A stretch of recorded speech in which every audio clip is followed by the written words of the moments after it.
చాలా చాలా ముఖ్యమైనదండి. మనం ఆచరించడానికి దాంట్లో చాలా ఉందండి.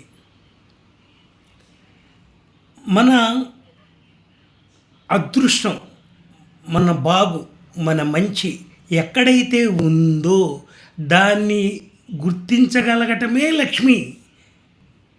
లక్ష్మి ఉంటేనే దాన్ని గుర్తించగలుగుతాం. ఒక ప్రమాదం నుంచి, ఒక దీర్ఘ రోగాల నుంచి మిమ్మల్ని బయటపడేసేదే లక్ష్మి. దాన్ని బయటపడేసే దాన్ని గుర్తించగలిగటమే లక్ష్మి. ఏదైతే మమ్మల్ని గుర్తించేటి చేస్తుందో అదే లక్ష్మి. వాటిని మనం పట్టుకోవటం నేర్చుకోవాలండి, తెలుసుకోవటం నేర్చుకోవాలి. మన దైనందిన జీవితంలో చాలామందిని కలుస్తూ ఉంటామండి. కొంతమందిని అంటూ ఉంటాం, మనం అతనితో 2 నిమిషాలు మాట్లాడితే మేము అతని గురించి చెప్పేస్తామని. చెప్తారు కూడా అండి, నిజంగానే చెప్తారు కూడా. వాళ్ళ గురించి చెప్తూ ఉంటారు. ఏం చెప్తారు? ఏం స్కాన్ చేస్తారు? చెడుని చూస్తారండి. వాళ్ళల్లో ఉన్న చెడుని చూసి దాన్ని విశ్లేషిస్తారు. ఒక మనిషిని మనం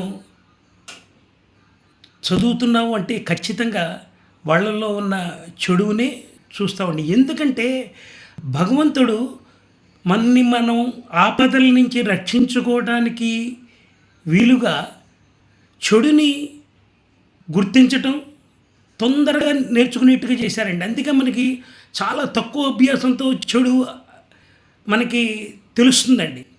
కానీ ఆ చెడు ఆత్మరక్షణ మాత్రమే వాడుకోవాలి. అంతేగాని ఆ చెడు ఆచరించి మనం ఇతరులకు ప్రమాదకారులుగా మారి దానివల్ల మనం భ్రష్టులమైపోకూడదు. ఆపదల్ని రక్షించుకోవడానికి చెడు తెలుసుకున్నాం, అంతే, అంత మాత్రమే.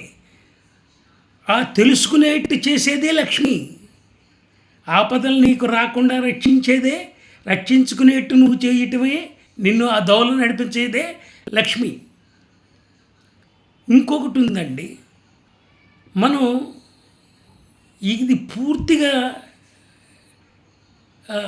పట్టించుకోవట్లేదండి. ఏమిటంటే మనం ఎదురువారిలో మంచిని అసలు చూడటం లేదండి, విశ్లేషించట్లేదు.